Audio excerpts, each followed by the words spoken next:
Merci de suivre cette édition complète de l'information sur Equinox Télévision.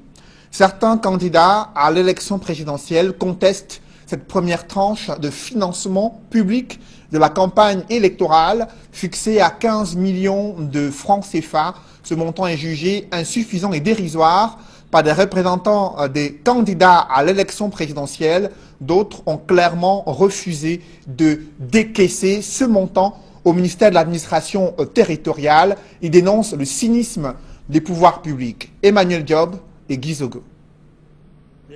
Après l'annonce du déblocage de la première tranche du financement de la campagne électorale des candidats à la présidentielle du 7 octobre prochain par le ministre de l'administration territoriale, les réactions ne sont pas à l'enthousiasme dans le camp de l'opposition. Les premières informations qui ont circulé ont laissé entendre que ces candidats refusaient d'entrer en possession de cette somme d'argent jugée dérisoire. Dans le camp du parti Univers, sans aller jusqu'à l'extrémité du refus, on dénonce une théâtralisation du jeu politique.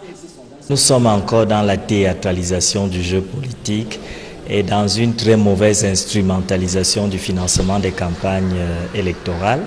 Il faut bien vous préciser que lorsqu'on parle de financement, c'est à peine, je crois, 15 millions de francs qu'ils vont mettre à disposition.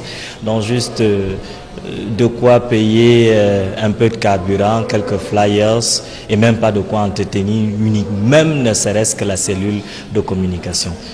De plus, le parti Univers y voit surtout une volonté de restreindre l'expression des partis politiques. C'est un non-événement. Nous considérons que c'est encore une autre manière de restreindre véritablement l'expression démocratique des partis en se servant de l'argument financier et nous sommes simplement désolés qu'au cours d'une élection comme celle-ci, que ce gouvernement ne brille pas par une volonté d'améliorer pratiquement les conditions d'expression démocratique des formations politiques. Néanmoins, le parti Univers souligne que son candidat dispose d'autres atouts que celui du financement public. Nous n'avons pas attendu ces miettes qui nous seront jetées.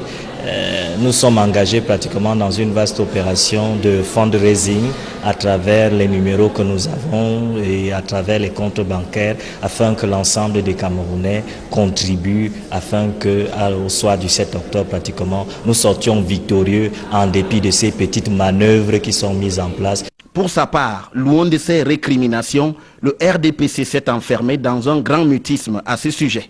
Personne n'a accepté de s'exprimer. Le patron de la communication, le professeur Jacques Famendongo, nous faisant dire qu'il n'entend pas s'exprimer dans les médias avant le début de la campagne électorale. Cela, on risque de croire qu'il y a ceux qui pleurent dans cette affaire et ceux qui n'ont aucun souci à se faire. Le ministre de l'administration territoriale a réagi à cette vague de protestations. Paul Tangandi martèle que ces financements publics sont décaissés selon le strict respect de la loi.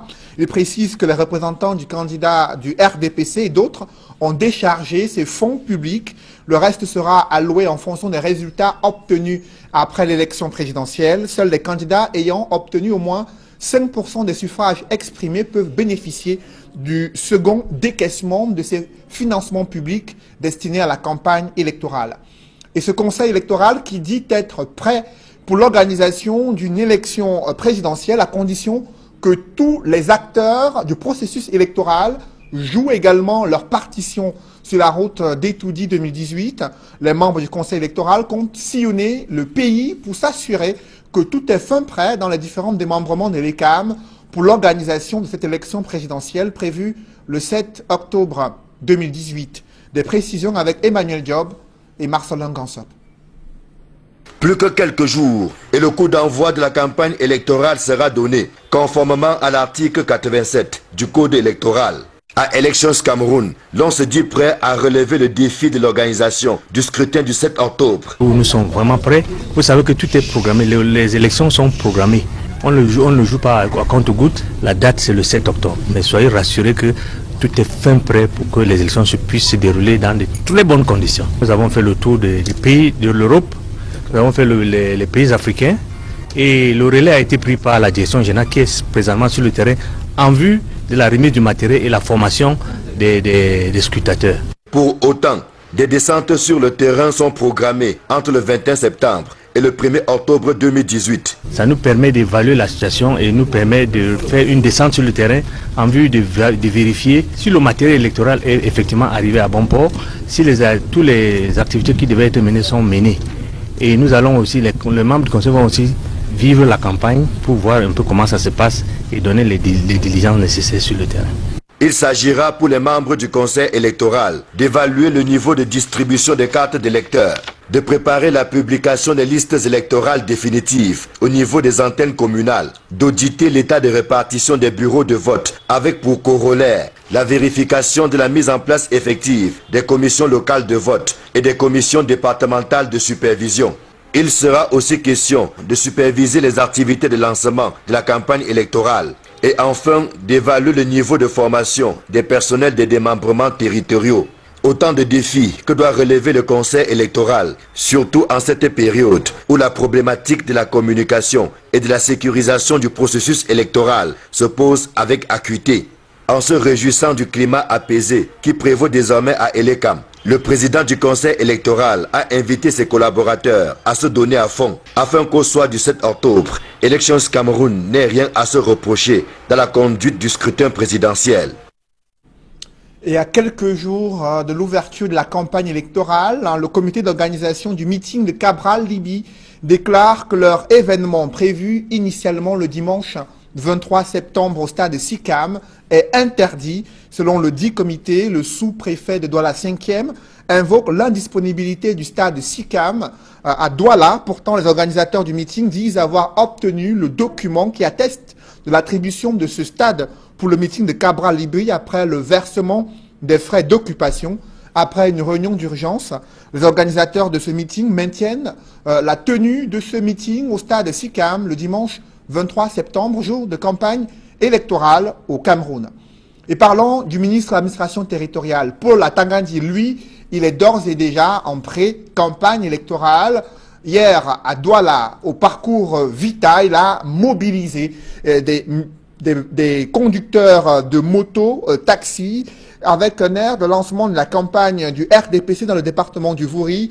Paul Atangandi a dit au Pain Sikiner que le choix Paul Biya est une assurance tout risque pour l'avenir du Cameroun. Le patron du MINAT a tenu une séance de travail ensuite à huis clos avec le gouverneur du littoral, le préfet du Vouri et les autres sous-préfets de ce département et des différents arrondissements situés dans le département du Vouri. Selon certains observateurs, il est désormais difficile de dissocier le ministre de l'administration territoriale, Paul Atangandi, le fervent militant du RDPC. Depuis son entrée au gouvernement, le ministre Paul Atangandi multiplie les sorties pour présenter le président sortant comme le candidat idéal à cette élection présidentielle. Cependant, de nombreuses failles se glissent dans ces multiples sorties. Évocation avec Éric Martial Ndiomo. Dès son arrivée à la tête du ministère de l'administration territoriale, Paul Atangandi prend une série de mesures, parmi lesquelles la fermeture des armureries sur le territoire national. Il s'en rendra vite compte de la précipitation dans cette prise de décision motivée par la circulation des armes au nord-ouest et au sud-ouest, puisque les enquêtes révéleront d'autres pistes d'approvisionnement n'ayant rien à voir avec les armureries. Atangandi reviendra donc sur sa décision et rouvrira ses armureries 3 mois après leur fermeture. Deuxième tableau, lors de sa première visite de travail dans la région du littoral, notamment à Douala, Paul Atangandi donne 3 mois aux conducteurs de mototaxi pour se mettre en règle et se faire identifier. Près de 5 mois après, rien n'a été fait dans ce sens et son annonce est rentrée dans l'escarcelle des mesures sans lendemain, comme de nombreuses autres autorités avant lui. Désigné par Paul Biya pour piloter le plan d'urgence humanitaire pour les régions du nord-ouest et du sud-ouest, des critiques avaient fusé de toutes parts sur le choix du chef de l'État présenté comme controversé. Au-delà des collectes de près de 2 milliards de francs CFA et d'une présentation de quelques denrées alimentaires et matériaux, plus rien. La loi des armes a gagné du terrain dans ces régions et les réfugiés et déplacés ont gonflé en nombre. Au-delà de cette hyperactivité sans résultat que d'aucuns qualifient d'échec, il y a l'incestuosité observée entre sa fonction ministérielle et son militantisme prépondérant pour le RDPC.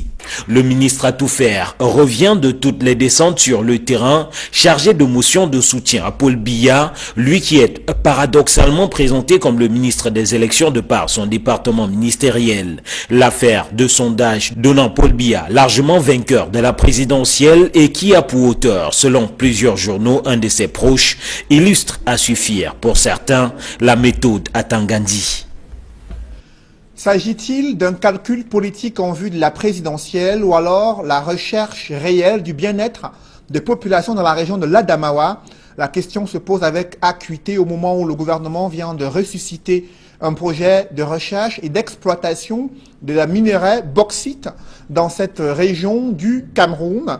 Le ministre des Mines s'y est rendu pour dévoiler le nom de l'entreprise qui va à nouveau mener des recherches d'exploration de ce minerai, la bauxite, dans la région de l'Adamawa. Évocation dans ce reportage signé Jean-Paul Chouniat. Il a fallu du temps aux populations de Minim, Martap et Ngaoundal pour voir le projet d'exploitation de la bauxite renaître de ses cendres dans la région de l'Adamawa. En hibernation depuis des décennies, le ministre des Mines, de l'Industrie et du Développement technologique vient de faire le tour des sites devant abriter ces différents gisements miniers. À en croire Ernest Ngwaboubou, la dernière phase de recherche devant précéder les premiers terrassements est imminente. L'entreprise en charge de cette étude est même déjà connue. Coût de ces travaux de recherche, 6 milliards de francs CFA. Autant d'investissements aux retombées astronomiques qui font déjà rêver les habitants des localités de Minim, Martap et Ngaoundal, toutes trois assises sur les mines de bauxite. Le cahier des charges entre le Cameroun et Kamalko prévoit des retombées de l'ordre de 100 000 francs CFA au kilomètre carré, seuil minimal du code minier camerounais. Si l'annonce du démarrage imminent du projet d'exploitation de bauxite dans l'Adamawa sonne comme une lueur d'espoir pour les populations de cette région, des observateurs de la scène politique camerounaise n'excluent pas du tout l'effet d'annonce d'un simple calcul politique à 2 semaines de l'élection présidentielle du 7 octobre prochain. Et le patronat camerounais est plus qu'inquiet de l'avenir économique du Cameroun, notamment la croissance. Les patrons et chefs des grandes entreprises ont évoqué l'impact de la crise anglophone sur leur activité commerciale et industrielle. Ils ont interpellé le gouvernement sur la nécessité de résoudre en urgence cette crise qui affecte les performances économiques des entreprises camerounaises et qui crée un manque à gagner dans les recettes fiscales de l'État. Des précisions dans ce reportage signé Jean-Paul Chouniat. Dans les milieux économiques camerounais et même des régions ouest-africaines et Afrique centrale, le conflit armé qui secoue les régions du sud-ouest et du nord-ouest est désormais considéré comme une nouvelle donne qui assombrit le climat des affaires. Selon un récent rapport du groupement interpatronal du Cameroun, 269 milliards de francs CFA de pertes financières et matérielles enregistrées depuis l'éclatement de cette crise en 2016. Les brasseries du Cameroun ont été formidablement impactées au sud-ouest comme au nord-ouest. Cette crise nous touche sur les aspects sécuritaires, nous touche également sur les aspects de pouvoir d'achat avec la baisse du prix des produits pétroliers, également la baisse des prix des produits de rente. Selon des experts, si la crise sécuritaire dans les régions anglophones persiste, elle va affecter la croissance économique du Cameroun. Les activités dans cette zone ont très largement régressé, si vous voulez, et que ça aura certainement un impact sur la croissance économique du Cameroun en 2018 et dans les années suivantes, si cette crise n'est pas résolue avec la volonté des deux parties. Si les opérateurs économiques et les analystes financiers s'accordent à dire que la corruption et les lenteurs administratives ont régressé, beaucoup reste cependant à faire pour véritablement assainir le climat des affaires au Cameroun. La situation actuelle est loin d'être satisfaisante. Le dispositif d'amélioration existe. Il faut simplement que ce dispositif soit pris à cœur et appliqué. Dans les classements successifs du Doing Business sur les 10 dernières années, le Cameroun fait plus que du surplace. 163e en 2018 contre 166e en 2016. Et l'universitaire Justine Difo de s'interroger. Que pouvons-nous faire ensemble pour améliorer le climat des affaires au Cameroun? Problématique de son nouvel ouvrage sur l'analyse des performances économiques du Cameroun de 2008 à 2017. Et les leaders religieux sont sortis de leur réserve pour dénoncer les assassinats arbitraires et aveugles des Camerounais dans les régions anglophones. Ils s'insurgent contre les pillages et les destructions des biens publics. Ils condamnent les menaces, le chantage, les enlèvements orchestrés par des groupes et individus armés. Ces leaders religieux déplorent la lenteur et les méthodes inadéquates avec lesquelles le gouvernement agit pour résoudre cette crise anglophone. Ils invitent d'ailleurs le gouvernement à mettre sur pied, dans l'urgence, un plan national de résolution de cette crise. Ces leaders religieux ont également appelé les groupes et individus armés à mettre fin à toute forme de violence, de rançon, d'extorsion commise contre les populations. Les partis politiques doivent avoir, selon ces leaders religieux, pour priorité dans leur programme la résolution de la crise sociopolitique actuelle et le retour à la normale dans les régions du nord-ouest et du sud-ouest.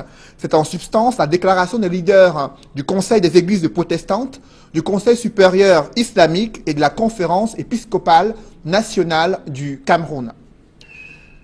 Dans le reste de l'actualité, le ministre de l'Habitat et du Développement urbain s'est rendu à Garoua pour évaluer les différents chantiers d'amélioration du paysage urbain dans la capitale régionale du Nord. Et le constat est inquiétant. Quelques travaux piétinent depuis de nombreux mois et des instructions ont été données pour l'accélération de ces travaux. Olivier Sefo et Gladys Sidier.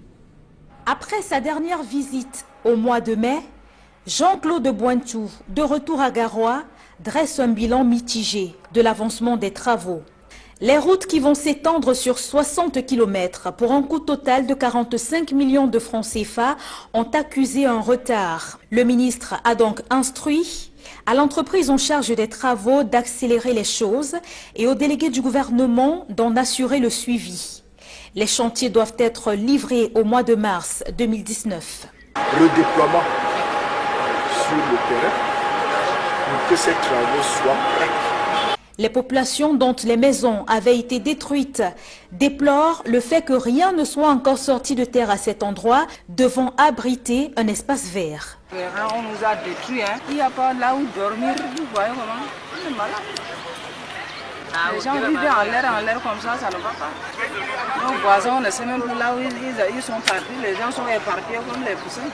Une autre étape importante de la visite du ministre de l'Habitat et du Développement urbain, la descente sur le site de construction des logements sociaux. Ici, le taux d'exécution est de 58,22%. Le chantier qui devait être livré le 18 septembre de cette année piétine. Les travaux se poursuivent à Garoua. Les autorités de la ville ont pour mission de veiller au bon déroulement de ceux-ci.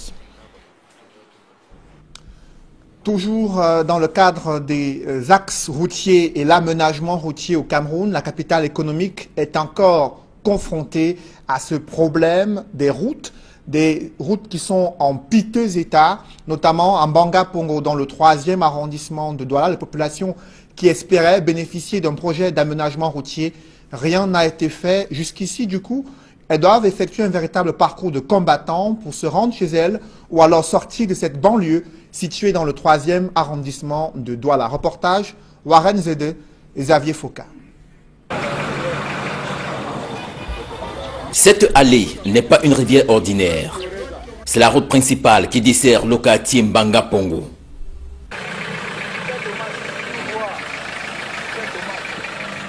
Pour parcourir cet axe d'environ 3 km, les usagers doivent franchir ce type de lac à plusieurs endroits. Il faut cependant se frayer un chemin dans la broussaille, traverser sur de vieux pneus ou passer dans ces lacs avec des engins à 2 roues.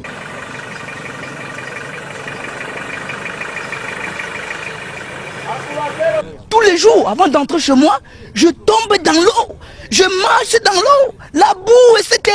On ne vit pas bien. Si vous voyez depuis Trades arriver ici, c'est près de 2 heures de temps.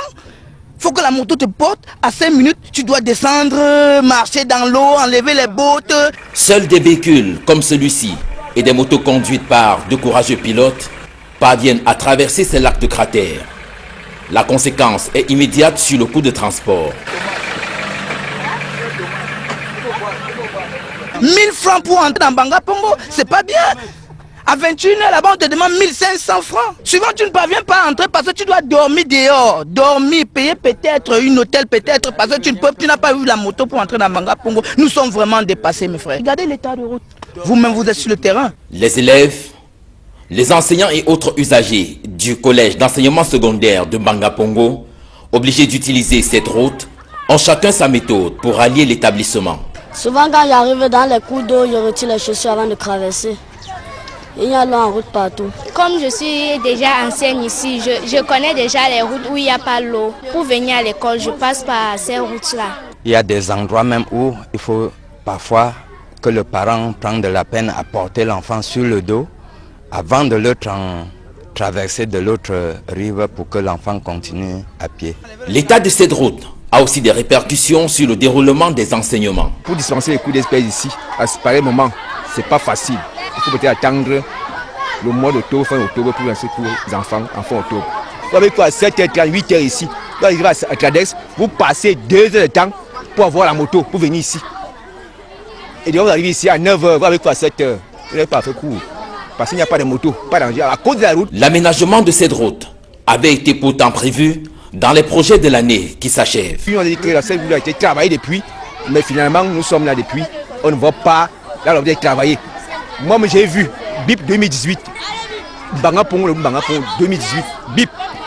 Mais moi aussi 2018 on est fini. BIP 2018, c'est où sont les travaux?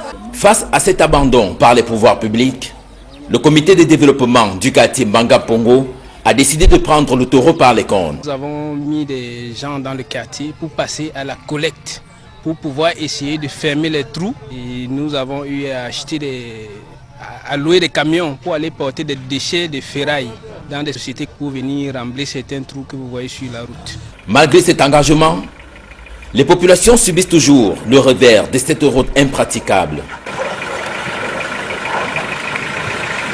Il y a des malades que parfois qui tombent même derrière la moto. Hein? Il y a d'autres même que les femmes enceintes qui, pour arriver au bon point, il n'y a pas accès. Parfois, tu comprends que la femme tombe en plein route et elle fait l'accouchement. Parfois, les agressions ont lieu accidenté au niveau des mados. Les habitants de Bangapongo lancent un autre appel au pouvoir public pour la réhabilitation de cette route. Parlons à présent de cet Institut national des arts et de la culture qui doit sortir de terre en Bankomo, près de Yaoundé, la capitale du Cameroun. Le ministre des Arts et de la Culture, Narcisse Moulékombi, s'y est rendu pour évaluer l'avancement des travaux. Évocation avec Joël Sengue et Marcelin Gansop. Situé à Bankomo, près de Yaoundé, l'Institut national des arts et de la culture sort progressivement des terres. Le bâtiment principal est déjà quasiment achevé, à la satisfaction du ministre des Arts et de la Culture. Et tout à côté, il y a un bâtiment qui est en chantier. Il rentre dans le cadre d'un grand aménagement d'ensemble qui contribuera également, je parle sous le contrôle de M. le maire, qui contribuera également à l'embellissement et à l'attractivité de la cité de Bankomo qui désormais forme avec Yaoundé une espèce de conurbation. Et nous sommes ici dans un beau cadre, un cadre encore préservé qui pourra permettre aux artistes de méditer, de recevoir plus facilement l'inspiration qui leur permettra de créer de très belles œuvres. L'Institut national des arts et de la culture, que les Camerounais ont appelé de tous leurs vœux, se veut une école de référence dédiée à la formation aux différents métiers des arts et de la culture. Une aubaine pour les acteurs de ce secteur. C'est un joyau architectural qui n'attend plus qu'à répondre à sa vocation. Et nous avons ici un fleuron qui servira de cadre non seulement à la promotion des différentes formes d'expression artistique, notamment les arts de la scène, mais aussi à la formation, à la transmission des savoir-faire dans différents domaines d'expression artistique et culturelle dans lesquels excellent les Camerounais. Au-delà de la formation, l'érection de cet institut à Bankomo augure des lendemains meilleurs, dans la mesure où il va contribuer au désenclavement de cet arrondissement, qui est très proche de la capitale Yaoundé. Disons que ça participe même du marketing social et politique de la commune de Bankomo. Lorsque les gens vont dire le centre des arts est à Bankomo, c'est déjà quelque chose. Au niveau de l'urbanisation, ça va amener des gens ici. Ces gens auront besoin de s'installer et d'investir. Donc pour nous qui sommes là, peut-être que lorsque le centre va démarrer, ça ne sera plus les arbres comme ça. Et la forêt, bien sûr que la forêt participe de ce qu'on a appelé de préservation de l'écosystème, mais ça va quand même amener des gens, des habitations et tout ce qui va avec. Le gros œuvre du bâtiment principal étant achevé, l'ouverture de cet institut ne saurait tarder. C'est en tout cas le vœu émis par les acteurs du secteur des arts et de la culture. Un public reportage dans ce journal dans la perspective de modernisation de sa stratégie de collecte et de traitement des ordures ménagères. Isacam a reçu des invités de marque et des partenaires financiers internationaux venus toucher du doigt la qualité du matériel en cours d'acquisition et peaufiner également des projets y relatifs. Reportage. Le président de Renault Trucks en visite à Isacam. Mardi 4 septembre 2018. Des visiteurs du futur entrent au siège d'Isacam à Douala. Bruno Blin, le président de Renault Trucks, est reçu par le président directeur général d'Isacam, Michel Ngapanon. Bruno Blin est accompagné du vice-président de Renault Trucks International, Olivier de Saint-Melec, et du vice-président de Renault Trucks Afrique, Cyril Barrier. Au menu, visite des installations de la maintenance, de la PU et échange sur la qualité du matériel, son évolution et l'évaluation des nouveaux besoins. Car Isacam vient en effet de faire un achat phénoménal. Grâce à un prêt syndiqué cautionné par Proparco, une filiale de l'AFD dédiée au secteur privé et donc à l'accompagnement des PME-PMU, la société a fait l'acquisition de 200 camions à hauteur de 25 milliards. Elle veut ainsi assurer la propreté dans toutes les capitales de région du Cameroun. Renault Trucks rend donc visite à ce client fidèle qui a acheté sans défaillir à la compagnie, à la multinationale, des camions qu'il a adaptés au fil du temps à l'aridité des zones sahéliennes et des voiries inachevées au sud du Sahara. Renault Véhicules Industriels fut le premier partenaire d'Isacam. 40 ans après, c'est avec les camions de Renault Trucks qu'Isacam maintient le Cameroun propre. Un partenariat gagnant-gagnant. Renault Trucks, c'est un géant de l'industrie automobile française qui emploie près de 9500 salariés dans le monde et qui est établi à Lyon. Bruno Blin, en visite à Isacam, au Cameroun, à Douala, est au volant de Renault Trucks depuis 2015. Ce qui est intéressant, c'est quand même de visiter la ville et de se rendre compte que le traitement des déchets est plutôt bien opéré, même si je sais qu'il y a des hauts et des bas, mais plutôt bien opéré. Et il faut continuer parce que c'est quelque chose de fondamental. Aujourd'hui, l'assainissement, traiter l'ensemble des déchets de cités qui grossissent très très vite, c'est quelque chose de fondamental et on est très fiers chez Renault Trucks de participer à cet effort sur l'assainissement. Mesdames, messieurs, c'est la fin de ce journal. Merci de l'avoir suivi. Juste après cette édition de 20h, retrouvez Serge Alain Otto et ses invités pour le débrief du journal sur le plateau d'Equinox Soir. Serge Alain. Voilà, Cédric Noufélé, Paul Atangandi lance la campagne de son champion au parcours Vita. Voilà. Cette mobilisation des conducteurs de moto-taxi autour du ministre de l'administration territoriale avec tout le gratin administratif de Douala, vous l'avez suivi, cela a suscité des interrogations sur cette confusion entre la fonction ministérielle et le responsable politique du RDPC qui s'engage déjà dans cette ère de campagne électorale. Il y a quelques critiques qui sont formulées à son encontre. Beaucoup de candidats ne se sont pas rendus aujourd'hui à la tête chez Paul Atangandi. Ils ont tout simplement boudé la première tranche du financement de leur campagne électorale. Fixée à 15 millions de francs CFA, cette première tranche est loin d'être appréciée par les candidats à l'élection présidentielle. Ils jugent ce montant dérisoire et insignifiant pour se mouvoir durant les 2 semaines de campagne électorale. Il déplore le cynisme du gouvernement et le ministre, quant à lui, n'a pas tardé à réagir. Il estime que ces montants sont prévus tels que inscrits dans la loi et il estime qu'il y a d'autres candidats qui ont laissé leurs représentants décaisser ces montants et qui sont déterminés, eux, à battre campagne dans les jours à venir. Voilà, madame, monsieur, vous l'avez compris, ce sera l'essentiel du débrief. Bonne soirée à vous, Cédric Noufélé. Bonne soirée à vous, Serge Alain. Rendez-vous demain 20h. Rendez-vous demain. Voilà, madame, monsieur, dans un instant, le débrief toujours en compagnie des experts.